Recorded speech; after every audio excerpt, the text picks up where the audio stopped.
looked at Triple H and said, hey, go fuck your sister. You remember that was the Blade movie where like the vampire, Dracula or whoever the core vampire was standing there at the desk, and Blade fires a bullet at him, and he just sort of barely moves, and the bullet misses him by 8 feet. Yeah. It's like, why did you duck? I remember that one. I also remember the giant teaser that Jessica Biel was going to be naked in Blade Trinity, and she wasn't naked. Well, she was, but huddled up into a ball on a shower floor while crying because she, I don't know, has daddy issues or something. That was the least sexy nude scene I have ever seen in a movie. You, sir, have never mind. I'm going to leave that one alone. And I've seen Galaxy of Terror. I was going to say, you've never seen an Amy Schumer movie. Amy Schumer does not get naked in her movies, does she? I think there was one where she was almost naked. Oh my god. Alright, well, I just had the topic list overlaid with the Discord, and I clicked streaming and whatever. So, hello everybody, welcome to Church of Chonkwij podcast. My name is DrNiggle. I'm joined today by Masami and OmegaConstruct and Zero Burn. Alright, so you know one of the articles that we're going to discuss tonight is about the Western Digital 20 terabyte hard drives that are coming out that Omega just posted about. Kind of fantastic. Lot of fucking porn. Yeah, 20 and 50. They expect 50 to be available by, I think it's at the end of the decade. Nice. So yeah, Doc, you'll finally be able to get your porn catalog on just 5 hard drives. I was gonna say, yeah, one's not gonna do it, but 5. Yeah, this sounds good. This is encouraging. I'm a fan of this. And you may actually be able to get all of your 4chan shit posting pictures. Oh boy. Down to at least 7. Oh boy, yeah, that's a lot. That's a library worth of just pure cancer. Oh god. Why are these hard drives in a yellow sealed container? Don't ask questions you don't want the answer to. Look, it's if I die, then you treat them like biological waste. Got it. Everybody go to Doc's house and just pour gas around the perimeter and just throw a match. Yeah, autoclave and incinerate.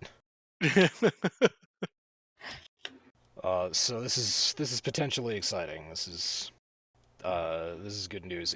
I think this is a hybrid drive, isn't it? Yes, okay, so it's got onboard flash for cache data. So it's got Western Digital's OptiNAND, which stores metadata, or, well, it just explains that metadata is data about the hard drive's data. So it's like an index and a whole bunch of information about each file and where each file is stored. So that's neat. But, yeah, good times. Big hard drives, more porn. God bless America. Higher quality porn. I mean, we can hope so. Like maybe one day there's going to be virtual reality based porn. I just brought up Galaxy of Terror, and yeah, higher quality tentacle porn, and that's exactly what we got years later. I mean, you almost got that yesterday, so I mean. Oh no,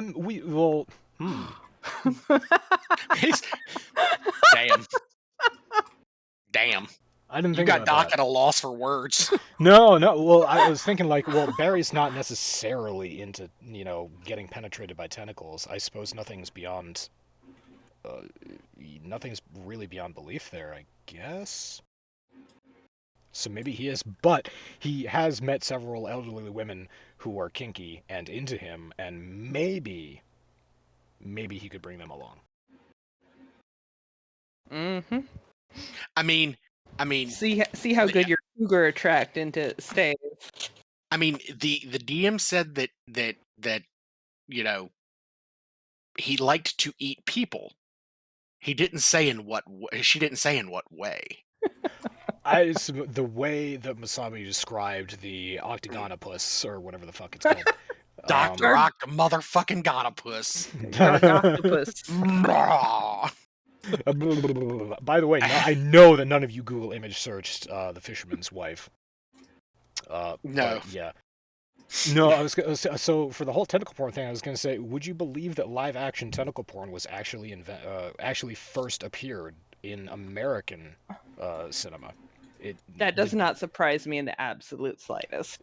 Japan may have originated it through classical art, but it was not. And I don't think there was any animation of it until after a live action version of tentacle porn, which was in a Roger Corman movie. That was it was some movie he was doing that was an adaptation of a book by H.P. Lovecraft. And yeah, there was a tentacle rape scene in it. So Roger Corman did this, and then years later, Roger Corman also did Galaxy of Terror, where there is the second ever live-action tentacle rape scene. And then after that, live-action tentacle and animated tentacle became a thing in Japan. Damn. So we have a proud tradition in this country of live-action tentacle porn. Nice. You know, we got to be proud of something. Yeah. Yeah.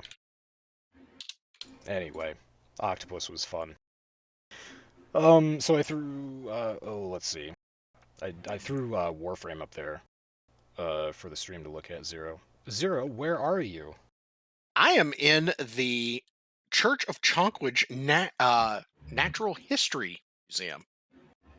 Natural History Museum? That sounds interesting. It is very educational. We should start off in the wing for the Terran wing. And if you don't know, Terran means Earth. Sorry, this is not going well. This has been it's Zero, perfect. your It's guide to perfect. facts. Welcome to Zero Burns Fun with Flags. I mean, Oh my god. You sure this is not going to turn into fun with flatulence? I mean, We give can me hope. about 20 minutes. I did have sloppy joes for dinner. Oh, that's going to get sloppy real fast. Yeah. Hell yeah. Yeah, so anyway, yeah, this is the latest addition to the dojo. Actually, it started off probably last year, and then I just fucked off. But I finally got back to dojo decorating, and I finished it. It looks Yeah. really good. Like I said, it's extremely impressive. I happened upon it when I went to get my goodies for the Yeah. level up. Oh, right, we And- leveled up, too. That's why I was even in there, and I even noticed. I was like, oh, the museum, it's so cute. Yeah. Special thanks to, let's see, Masami, I know you donated a bunch of floofs. Omega donated a bunch of floofs, and some big ticket items from the NPC vendors on planets that cost like 50,000 to 100,000 standing each. So yeah, I did not build this all myself. There are many donations included in this whole thing. I mean, you did all the work. Yeah, your brainchild is beautiful, and I will absolutely facilitate it in whatever way I possibly can. Oh, thanks, you guys. Say more nice things about me. Yeah, his ego has not been satisfactorily stroked. My ego remains unsatiated. I mean, I'm sure I can find something within $5 that would help with that. Ooh. This is fuck, you reminded me. Yeah, we're getting to the point where I seriously need to start getting gifts for some people, including the Leetness, and I have a $5 limit on those gifts. Mm-hmm. And it's always entertaining to figure out what you can buy with $5. Yeah, gotta figure that out. I want to say there was something like a toilet plunger. It was like a toilet plunger dildo. I mean, I've seen weirder shit. Well, I thought it was a clever idea because you have the toilet plunger, right? And obviously that's Yeah. got the suction end of it, so you can use that on the toilet. But then when you want to use the dildo, you just slap that thing down onto like a tile surface, and you're good to go. Yeah, I they mean, make but, that all the like, time. A regular toilet plunger basically already functions with that purpose. Like, Right, but it's a big a regular hard wooden toilet stick. plunger. I mean, it's a regular toilet plunger is a dildo if you're brave enough. Basically, I mean, that's true. If I mean, you're brave technically, enough. anything is a dildo if you're brave enough. Yeah. Yeah, this goes back to the phase that I went through early it was earlier this year or late last year where I was finding my God. just creative sex toys. Just people finding random objects around the house and figuring out how to use them as sex toys. It's a wonderful thing. All right, dildo toilet plunger. I'll remember that. We'll just go from there. Usually when I plug shit like that into Amazon, they're like, "Oh, you're one of those people." And it just recommends me just crazy stuff. Oh, alright, so what else we got here? I'm gonna let Zero roam around the various wings. You know it extends way far out beyond this, Zero, right? Oh yeah. Okay. Yeah. Oh yeah.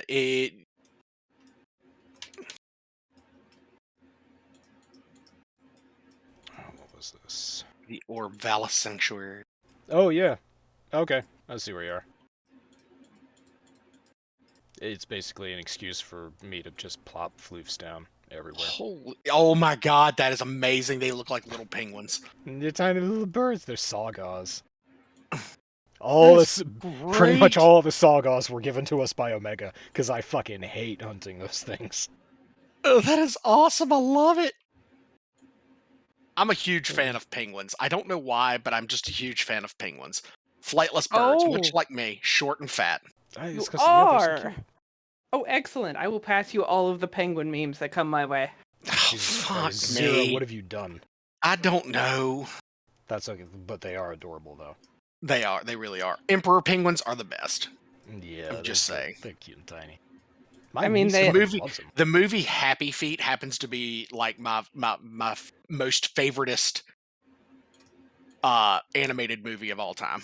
Really? You didn't Happy? I mean, Happy Feet does have Morgan Freeman in it, so there's the definite plus right there. But the other one that you could have said was Mr. Popper's Penguins. That was good. True. I liked that. I liked the original better than the new. I've never You seen the like Mr. original. Carey? Yes, the original had. Oh God, who was it? Fuck. What was his name? I can probably look Oh this my up for God. IMDb this. you. let me be a good producer. Yes, produce information.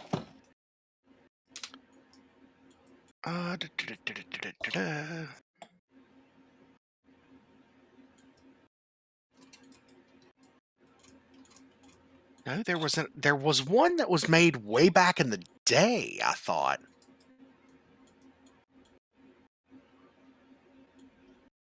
You're not thinking of Dr. Dolittle, are you? No? Yeah, the earliest. It's Oh, that was 2011, June, it looks so, yeah, like. 2011. That's the earliest that I can find of Mr. Popper's Penguins. Fun story based off of the Wikipedia. It looks like Ben Stiller was actually supposed to play Mr. Popper at the beginning, and then Jim Carrey was cast. I think I would have. I think I like Jim Carrey better out of those two actors, to be honest. Interesting story. Jim Carrey is being slated, or there is rumored to be being looked at to play MODOK in the MCU. Which, if any of our vast listeners out there are familiar, Oh, Jesus Christ. yeah, MODOK would be a perfect role for him. You said Jim Carrey, right? Yes. MODOK, Jim Carrey. What do you think? I'm staring at Cozen for those who can't see me, Oh. because he knows Are we his Marvel. talking about live action in an MCU movie? Yes. Potentially. He could, like, ooh, that could be really I love his good. nerdy skepticism. Would be really good. No, they need to mix it up and go to Drew Carey. I think he could. Dude, Drew All right. Carey's got the face for MODOK. It's true. Drew Carey Yeah. definitely has the face for it. I mean, one of the Carreys will carry it. Man. Yeah, Drew's too busy with Bob Barker's old job, though. Oh, that's right. He's on Easy Street now, isn't he? Oh, yeah. Oh yeah. Good for him. He's cruising. Yeah, Called he cashed retirement in pretty plan. well. Oh well, this is I had completely forgotten that MODOK was a thing. An acronym for mental mobile mechanized organism designed only for killing. Yes, it was an aimed right. project that went awry. Oh, That was well brought up. Too bad you weren't. I mean, they tried. They tried. They failed. They Damn! tried. I mean, Apply honestly, ointment. if you think my dad jokes are bad, you should listen to my dad sometimes. Oh no, the Like, you that think is I'm that was bad? a He's that was a like Letterkennyism worse. actually, Doc. So Oh, that's the reason why beautiful. Masami was not offended at all when I just said that. That's beautiful. I wouldn't have been offended had I not known the reference. So Oh gosh. Okay, so that's enough of MODOK. Good for if Jim Carrey can pull that off. I mean, good for him. He's The done man serious shit has- before. The man has range. Yeah, he's He he's does. done serious stuff in the past, and it hasn't been terrible. I mean, for all the shit that 23 gets, it was. Not a No, bad movie. I couldn't even make it through that sentence. I'm sorry. I helped you. We got there Yeah, thank you. collectively. Yeah, I didn't say it little with a straight face.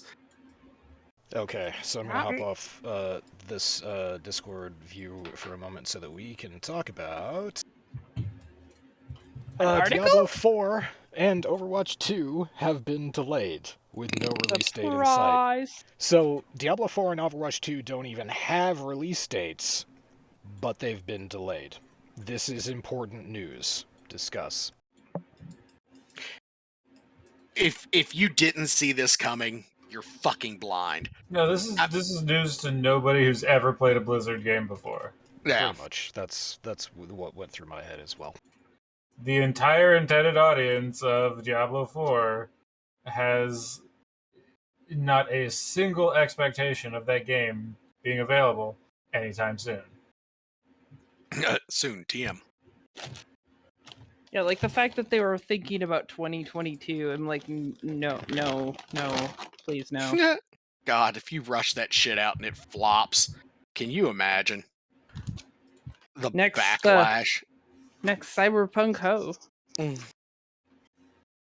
So this is, as Omega said, this is not surprising to anyone who's ever played a Blizzard game. StarCraft 2 was delayed for I don't know how many years.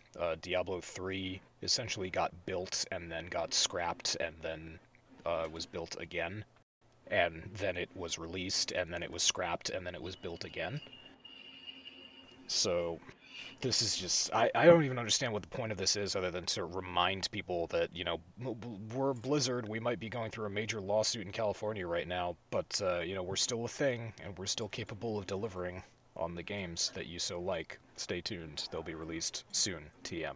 No expected release date. No, you know what's insane is that the lack of support they've given the G2R launch. They could have put enough in. If they'd put work into D2R, this could be the thing that keeps the community happy and quiet about D4 for a year at least. But ever since it came out, it's been just plagued with server issues, and they've been really slow to react and, you know, figure out what's going on. And there's still all kinds of issues with stability, and, you know, people are asking when's the first ladder going to start, but they're basically like, we can't until we can figure out how to get this ship more stable. So I don't know, if they want to do something, yeah, how about you do that? Yeah. The so just going through this article again, the article, which I don't know, is I don't whatever. The article is what the article is. Who wrote it is whoever they are. They're trying to make it sound like it's implied in the first statement that there's a major amount of content that's going to come out next year for Blizzard games, and unfortunately, Diablo 2 or Diablo 4 and Overwatch 2 are not going to be among those titles. Well, we already knew that. As far as I know, the only major content that's coming out for any games that we know about next year is going to be Diablo Immortal. And even that's a question. I mean, it might get a late release in December this year. Weren't they revamping the first Diablo 2? Where's that at? With the original, I don't know. I haven't heard of that. I heard that come up before D2R launched, and then nothing. I'm not sure that you could ever hope. D2R had multiplayer features, and D2R had a lot more work put into level design, into acts, into bosses, into quests, into gear, and all the rest of that. I don't think you could ever hope to have as much success with a Diablo re-release as you would with a Diablo 2 re-release. Well, here's the thing. Diablo is just not as good of a game. That's really a big part of it. Like, just mechanically. Like, Diablo 2, mechanically, is so superior of a game to Diablo 1, just because, they learned a lot and made a much better game. So it's the kind of thing where you got to wonder, is it worth them, remaking that? Like, D2, I think, is the perfect candidate for a remake because mechanically it holds up to modern gaming.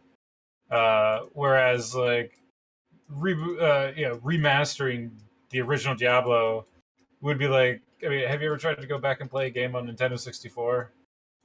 No. Yeah, it just it just doesn't work. You're like, what is this bizarre controller in my hands? It is impossible. I feel like the original Diablo would be a lot like that.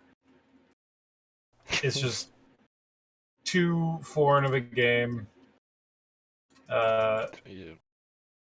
And I would be surprised if there was enough of a market to warrant putting in the work. I just imagine picking up an N64 controller trying to play a game this day and age. Just being like, your ancient ways are quaint to me.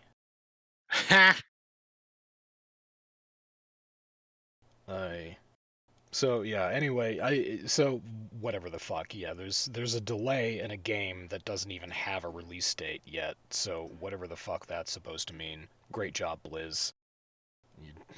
I don't get the point. But D2R Well, did they announce this? Yes. Was this like a Blizzard announcement? That's weird. Yeah. During Activision Blizzard's Q3 earnings call, it made the following statement.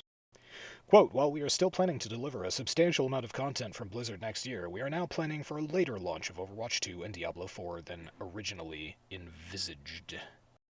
Okay. Yeah, I don't know. That seems to be we're making a story about delays when, like, no, it's still so early in the process that, like, the schedule is going to change. Yeah, like, there's no way. Yeah. It's coming up with reasons to talk about these two games without actually talking about these two games. It's like just a reminder that we're working on this stuff, and this is how the form that it took. Well, you said this was like an investor call, right? Yeah, it's a Q3 earnings call. Yeah, so this is the media turning what is standard business of them saying, yeah, we're working on this thing, it's probably going to take a little longer than we thought. And then, whatever gaming news website prints a headline, delays at Blizzard, oh my god, game's never coming out. Everybody panic. So, well done, Harry Demansky of TechRadar.com. Whatever. All right. So that article just was a little bit silly. Hey Omega, how's D2 going? It's fun. Still I'm assassin. Oh yeah, I'm playing a new character, and she's fun. Not really a great character, but like still fun. It's I'm doing a martial arts assassin build. And basically the meta for assassins is pretty much entirely a trap build or a kick build. And but I'm just like, it's a class that you can equip dual claws and like slash and dash shit. So like, why wouldn't you do that? kick-ass fighting moves with action missiles. Yeah. And there's on the martial arts tree, there's this cool elemental ability that I'm fucking with right now, and I can choose to do fire, cold, or lightning, as the situation may warrant, and it's a lot of fun. Oh, very nice. All right, I'm- so I am fucking scatterbrained tonight. I apologize. It is okay and understandable. Yes. So Masami discovered a tweet when it came out earlier this week that was from Mass Effect Official. So we have a surprise for you from the team working on the next Mass Effect, and it's a big piece of art. And it looks like a geth. I'm not crazy, right? That totally fucking looks like a geth. Just a geth looking at you. I mean, I wouldn't be surprised. That's big old geth head. And then there was an article yesterday that Omega pulled up for November 7th. It is N7 Day, when the Mass Effect community comes together to celebrate the series. So, there is a new Mass Effect game in development. I don't know if that was official or not, but I feel like I knew this for the past year. And we got a teaser image for it. Obviously, Mass Effect, the new Mass Effect game coming on the development coming on the heels of the Mass Effect Legendary Edition being released. So that was a nice way to remind people that, hey, Mass Effect is still a pretty fucking good game. Or at least the second game and the third game are still pretty fucking good. Even though I'll never forgive them for getting rid of grenades in the third game. But yeah. I've come to realize that you really, really love explosions. I do. I really do. Pretty lights and fire. Yeah. That's what I go for in my games. This has been noted and filed away for future reference. That's right. We do have a magical cannon now. Yeah, that's right. I'm a little bummed that it's too... Okay, so here's the thing about the magical cannon. We determined that it's too large and heavy for Vodak to wield, like, you know, a chain gun or like a boom gun from Gears. But I don't know. I mean, we gotta find some clever way of making that thing mobile so that Vodak can just carry around a fucking magic cannon and boom things. Well, I mean, you did mention something about enlarge, reduce, so... Yeah, that is so. I think that was magic Omega that brought scrolls that. are so expensive. Oh, but luckily for you, you know a wizard. Oh, Yeah. I'm sure all this will come together once Omega's character is done teaching the wizard character how to enlarge, reduce. But anyway, this is a nice reminder about as opposed to the reminder about Diablo 4 and Overwatch 2, this is actually a nice reminder that a new Mass Effect game is in development right now. yeah, and going back and playing Andromeda and actually getting further than I've ever gotten, has been actually quite fun. So I'm not following any type of build guide or anything for my Pathfinder. I'm just throwing everything into biotics and yeeting shit all over the map. That's I mean, the if you're best not- part. If you're not eating shit, what are you doing? Yeah, it's true. It's always fun when you pop the singularity on top of a group of Ket and then proceed to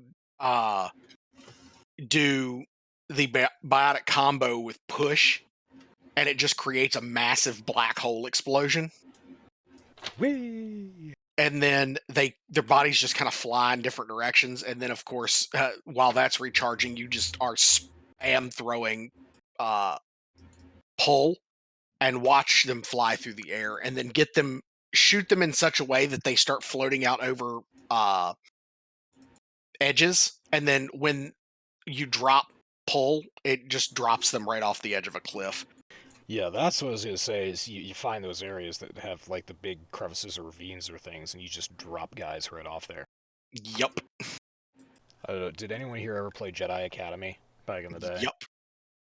That was my whole thing. You get force choke. You put points into force choke, so that you get to the point where you're choking a person, but you're also holding them up, and then you just really quickly force choke somebody and flick your mouse left or right, and you just throw them. That's how I played that game.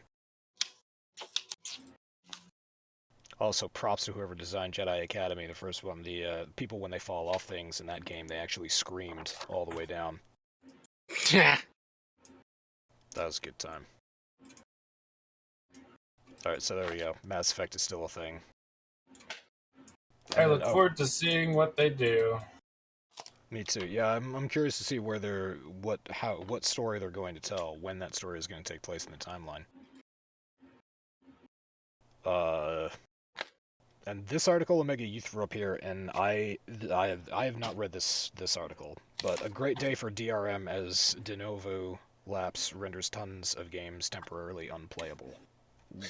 So de novo is one of those DRM companies that games basically contract with to do their DRM, which, as we all know, DRM sucks. Yes. So it's basically a third-party company where when you load up a game, the game checks that third-party server to make sure that your game is legit. And then that server says, yep, that is legit, and then you can then play the game. That's DRM in a nutshell, in case anybody wasn't aware. Right. So this company that's kind of, one of the major companies in the DRM space, de novo, apparently a bunch of games that use their service were totally inaccessible for a chunk of time because one of their servers went down. Mm-hmm. And yeah, just another great potential thing that could happen with DRM. Even more hilarious is the reason why it went down, which is because de novo forgot to extend the license or the DNS address for their server. Oh, someone's losing their job for that one. Yeah, they let their DNS registry lapse. Yeah, a reporter or somebody, I think, was digging around, and they found out that according to the DNS registrar, it expired at the their registry expired at the conclusion of the waiting period after they originally failed to renew when it expired. So they had a grace period, you're right. So legitimately, that's what happened. They forgot to pay to continue using that server.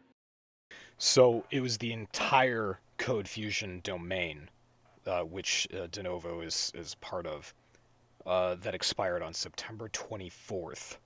So 2 months ago, this expired, and yesterday was yesterday was the end of the grace period for the renewal, and so yeah, their domain officially expired. They got booted from their DNS, or DNS booted them, and yeah, that's gotta ridiculous. love the whole DRM thing, don't you?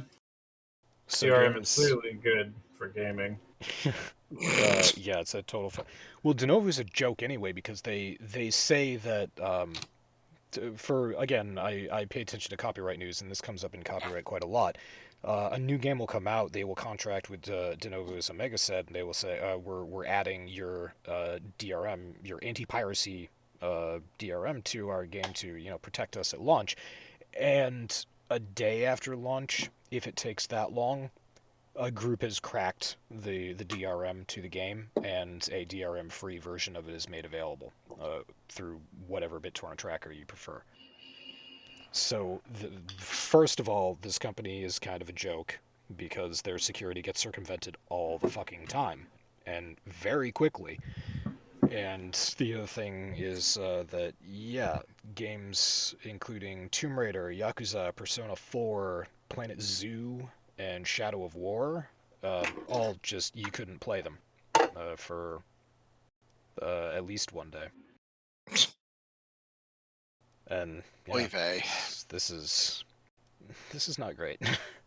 This is not great for their public image. Good for you guys. It's pretty awful. Molly Taylor added in a subtitle. More like Danu no. De nouveau. Oh, that's low hanging fruit. The editor of PC Gamer was really proud of themselves when they came up with that one. Either that or they did exactly what we're doing right now, which is rolling our eyes and forcing out the laughs. Because what else can you do? Yes, clearly they need the kind of quality control that we have on this cast here. Oh yeah, most definitely. I mean, I'm sure that we could come up with better jokes. I'm pretty sure we have. Yeah, well, I'm pretty sure Masami's leading the charge in the pun department, and yeah, she definitely has. I mean, even I wouldn't have picked that one. Yeah. That's. I guess it's a little bad, but still, you know. I mean, like, I picked some low-hanging fruit, but Jesus Christ, I don't want to bend over that far. No. Okay, and let's see. Last article that I got pulled up right here is a Dune multiplayer survival game is on the way, and here's how we think it should work by PC Gamer. Boy. I mean, I don't care about that part, but Dune multiplayer. yeah, it was actually announced a little while ago. And by a little while ago, I mean like a while ago. But yeah, you know, just with the, I just learned that it existed, and yeah, I figured it was worth bringing up and possibly discussing. Lord knows I am interested, like supremely so, in a multiplayer survival game in the Dune in the Arrakis setting. That sounds like a lot of fun to me. Yeah, that could be a good time, to be honest. Like, being Fremen out in the desert, or, you know, getting abandoned in the desert a la Paul and having to make your way and etc. Yeah, sounds like a good time. Yeah. It'd be cool if there was even some faction play going on. I mean, yeah, there's endless factions to Dune, so yeah. That's what I mean. Like, that's what I was going to bring up here is that, well, fuck whatever these people think should happen. Let's talk about what we think should happen. Faction play, yeah, you got some built in already. You got the... First of all, you might be able to choose who you want to fight for. Do you want to, fight for the Emperor and kill... Dude, that's what I mean. That's what I mean, like, character creation. Are you Harkonnen? Are you Fremen? Like, you gonna make Harkonnen? Start at step one, even. Like, that'd be awesome if it had that level of faction play in it. That would be pretty damn cool, I think. And you already have you have House Atreides, who are sworn enemies of House Harkonnen. You have House Harkonnen, sworn enemies of House Atreides. You got the Empire, the Emperor, who is sort of he wants to kill everybody, but he's got all the authority, so nobody can really try and overtly kill him. And you got the Fremen, who hate all of the above. So you got some good starting shit right there. And then you can have the pirates. You got the mercenaries who come to Dune and try to steal spice, because that happens a lot. Whoever controls the spice controls the universe. Correct. So yeah, I mean, just as far as factions go, you got stuff right there. One thing the article talks about would be intricate knife play, which, I mean, yeah, bladed weapons are a thing, kind of an important thing in the Dune. Yeah, they would desperately have to do good justice to that. And that is something games do struggle with. Yeah. Yeah, it's melee combat. Especially Not balanced just... with the fact that there are also projectile weapons in Dune. Yeah, so they're going to have to not only balance melee combat and projectiles, but also pretty interesting shield mechanics as well. Oh yeah. Yes, the slow I knife will say penetrates. this: the best game that I found for melee combat, not even multiplayer, it's a single player game, was Arkham Knight, in my opinion. Now, again, strictly my opinion, but I loved that free flow system Yeah. where you The could bounce target to target, and that worked for that style of game, especially with the character being who the character was. Yeah, I think it worked especially well in Arkham just because Batman does not use guns. No, So all of his fighting is more or less martial arts. Sometimes with a batarang thrown in there. Throw it in there. or Haha. or or explosive gel, or Or explosive gel. Right. shot gloves, or any number of gadgets. He did. He totally got shot gloves. I remember that. In Arkham Origins, he got the electrocutioner's shot gloves, and that made for very interesting melee play. That's right. You see, it might be cruel and in some countries considered a war crime, but it's non-lethal. It might be torture, but it's non-lethal. One thing I've never understood, and allow me to go on this tangent for a minute, Go.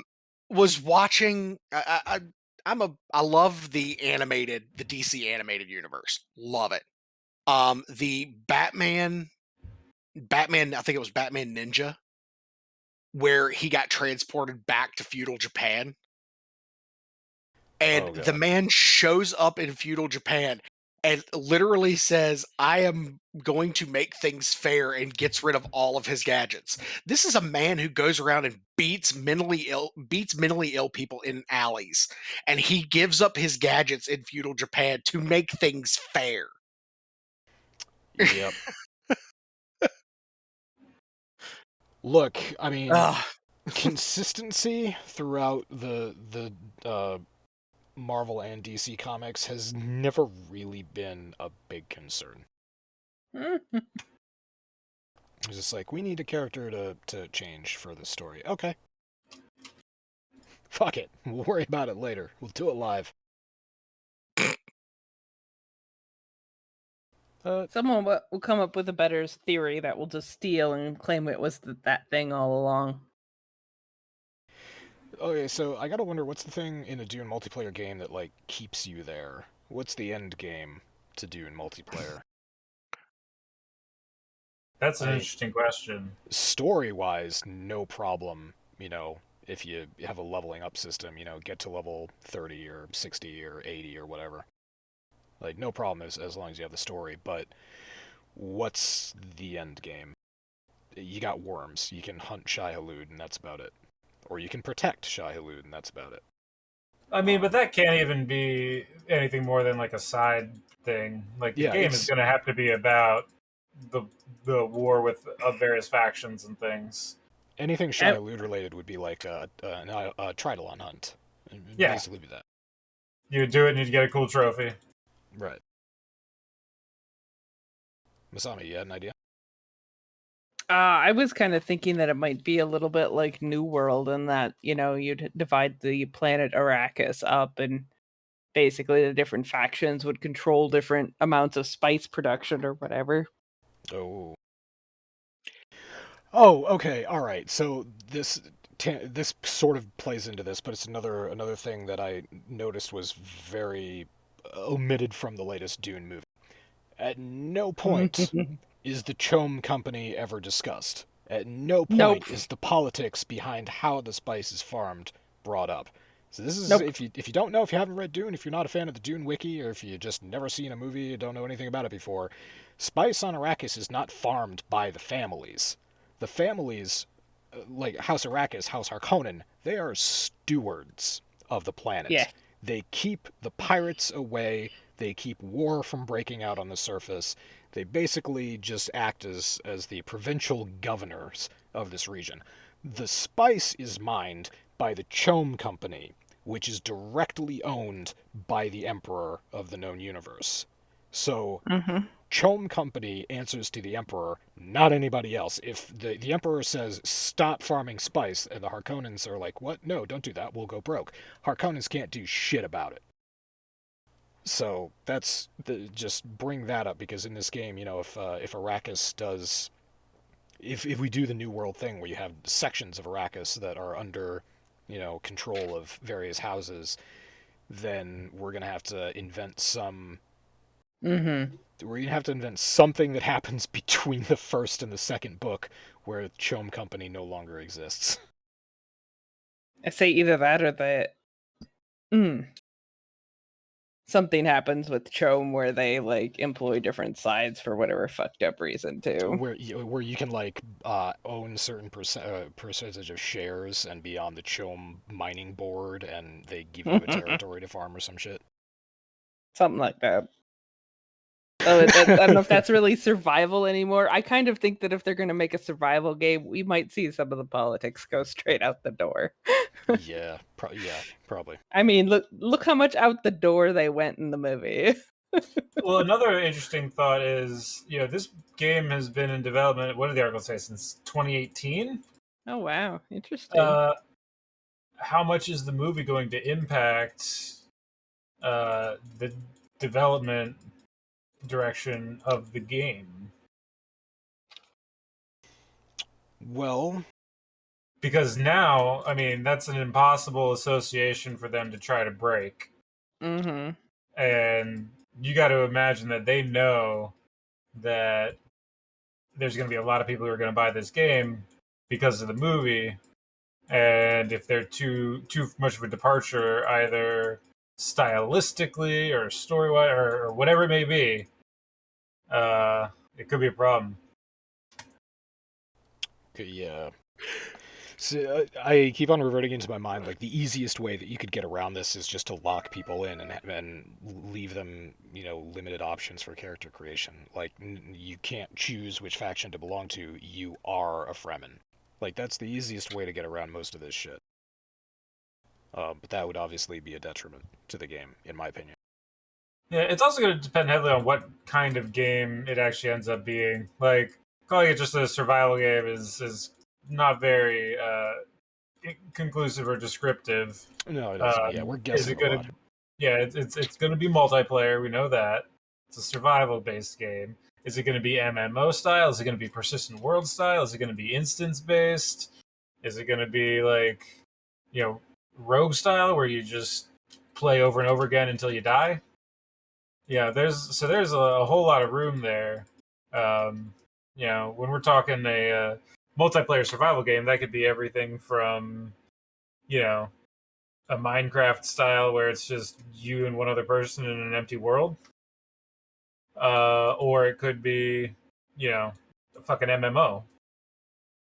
Yeah, exactly. You could be sharing a server with a lot of people.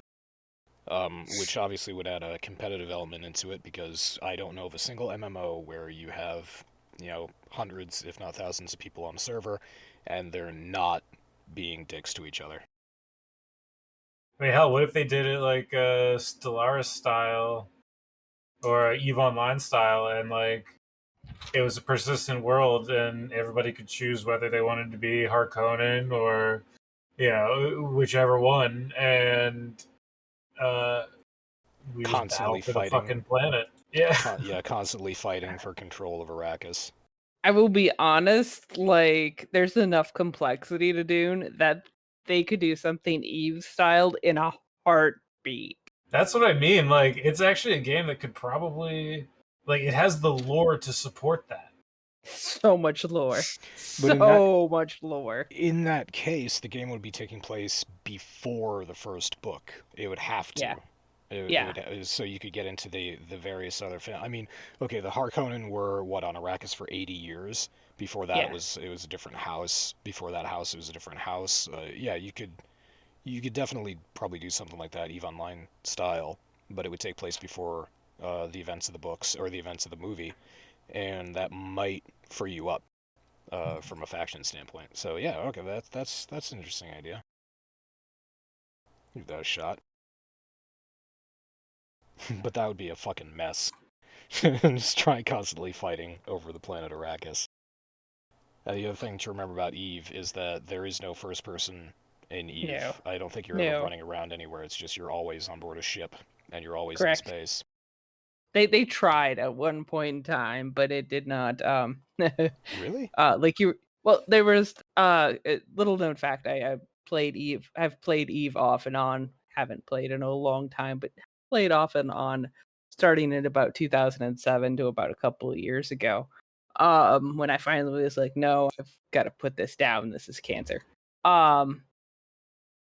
But at one point in time, they had pitched being able to walk around in space stations as your pilot.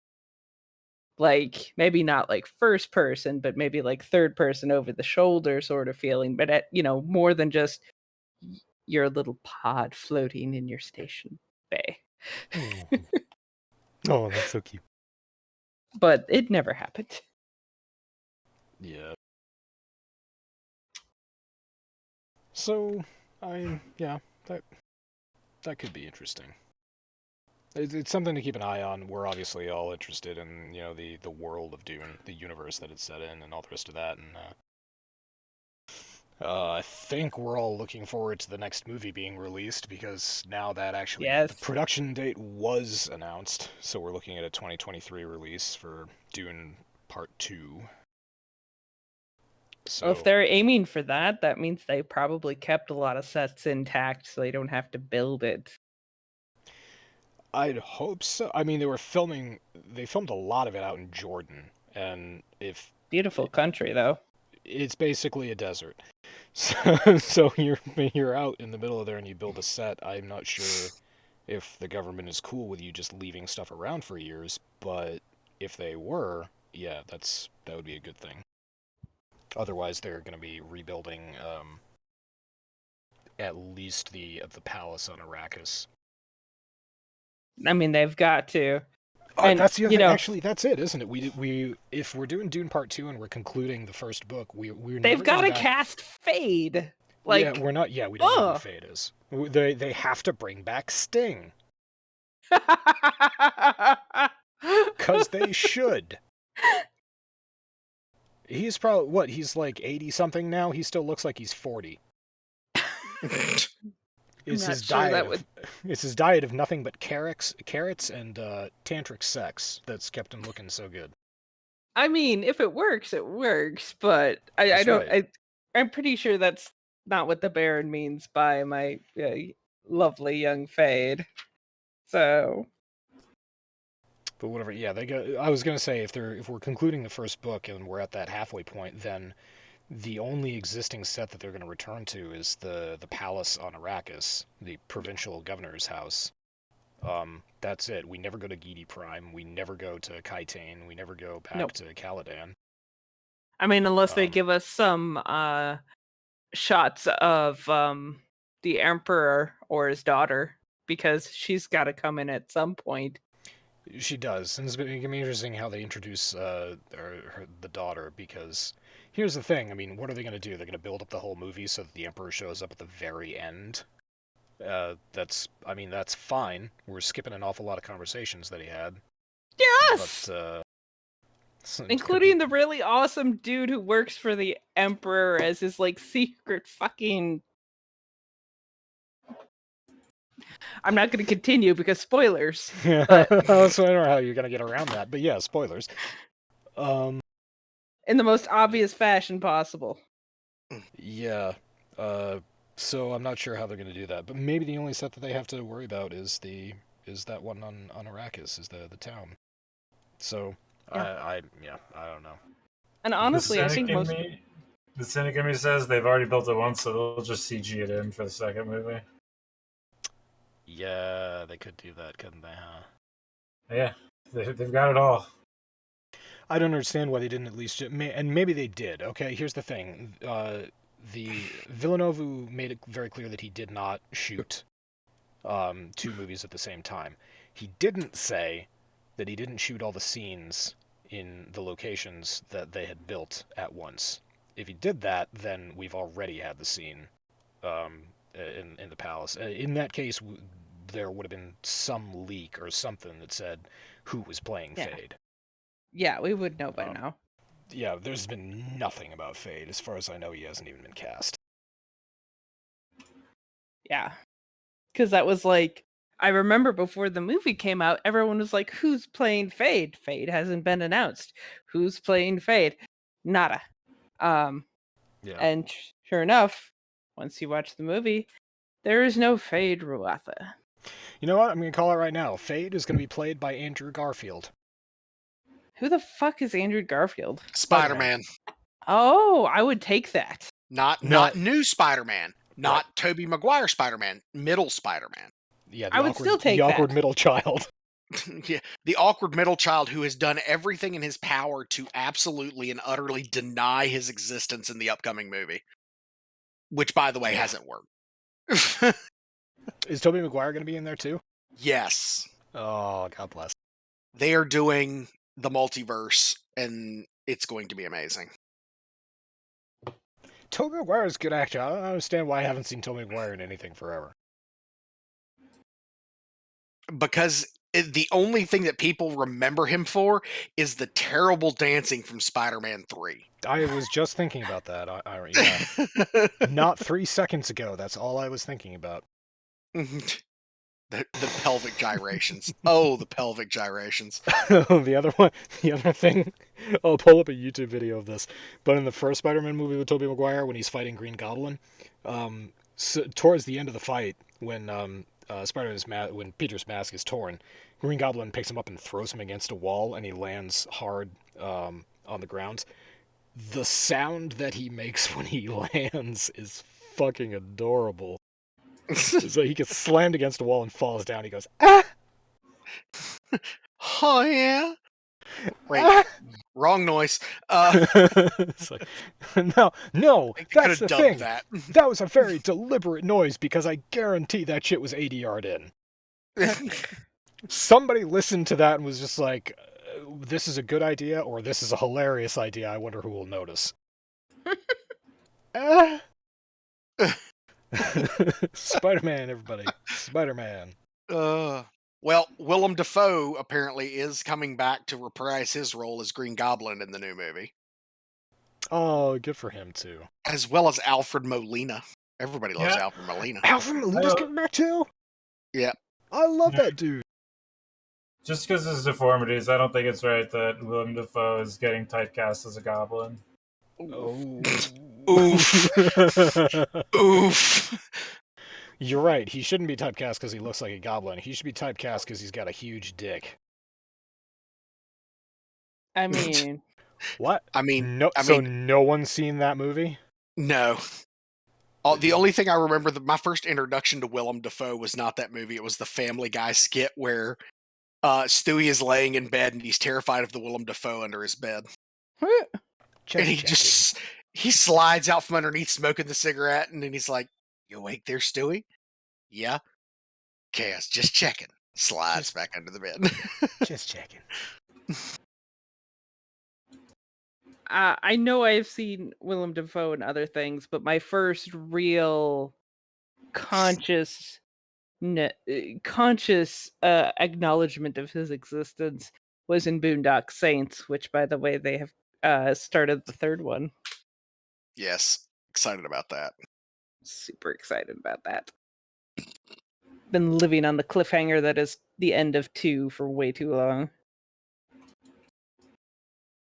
Oh, I didn't know he was in American Psycho.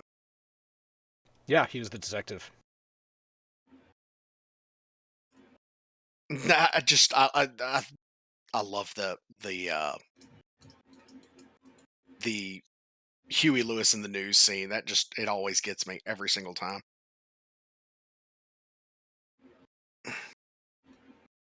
Okay, I posted a link to the GIF in Chonkwij. So you can see Willem Dafoe dancing around naked. Jesus. Because who wouldn't want to see it? Okay, that is full okay. frontal. This is the most not suitable for work that you can possibly get. There's a fully naked man thrusting in your face. All right, let me put this on a big monitor. Oh God.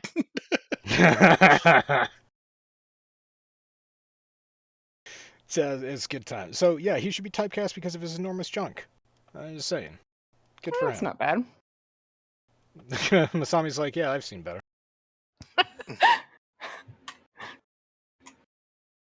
I'll say this though, we started off the podcast talking about the enormity of my porn collection, but I'm still not sure that I've seen more dick than Masami. I would give you even odds. Think so? Okay. That makes me feel a little better. It's a contest. Basically, I have a running contest with anyone with everyone who can see more dick than me. Oh my god! I'm I sorry. think by Okay, virtue wait, of the hang fact on, that you I wrestled in middle school and high school. oh, Just See? saying. So wait, let's count them up then. How many coaches did you have? Only 2, but I understood you've- what you were saying. you no, I felt get what he's more saying. dick than me. Oof. Oh man. Oh boy. Okay. See, in that So- category, y'all could win pretty easily.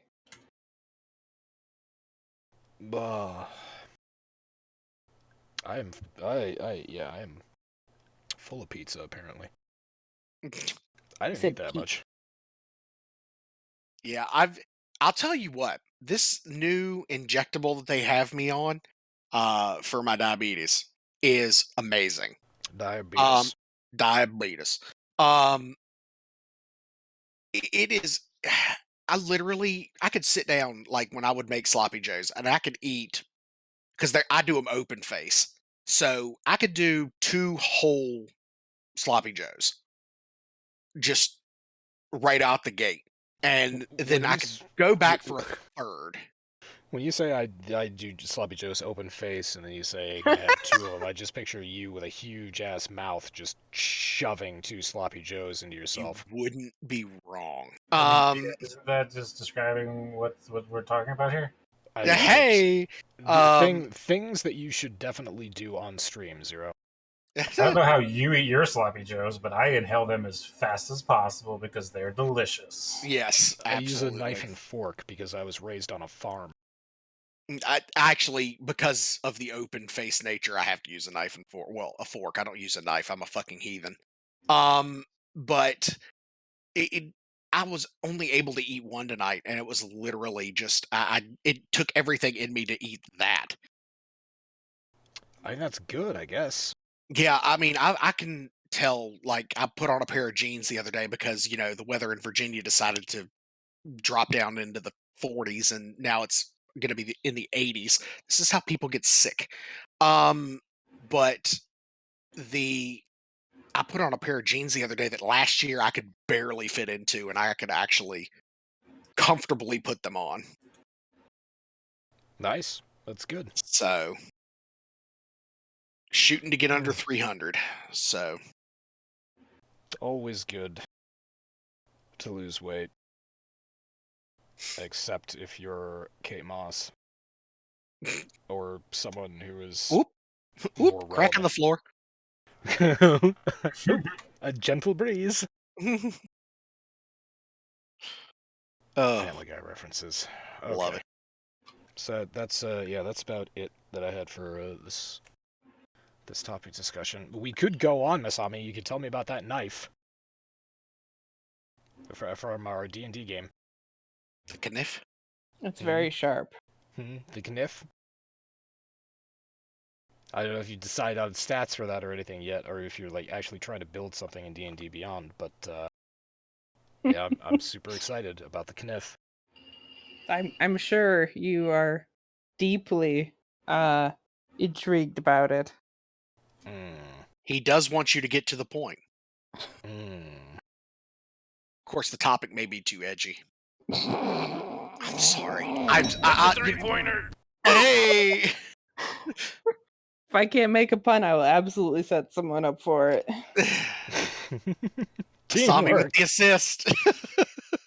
I just take a stab in the right direction occasionally. Hell. All right, so before we get out of this, let's take a quick look at Zero Cam. Zero Cam, woo! I love that background. Right back. actually not write back. Discord's just gonna hang. Now we're good. Okay. So yeah, GG's everybody. Thank you for joining us. Church of Chonkwij podcast. We'll be here same time next week. Penis. Vitamin D. Yeah, we're yeah. Let's talk about D&D now. Penis.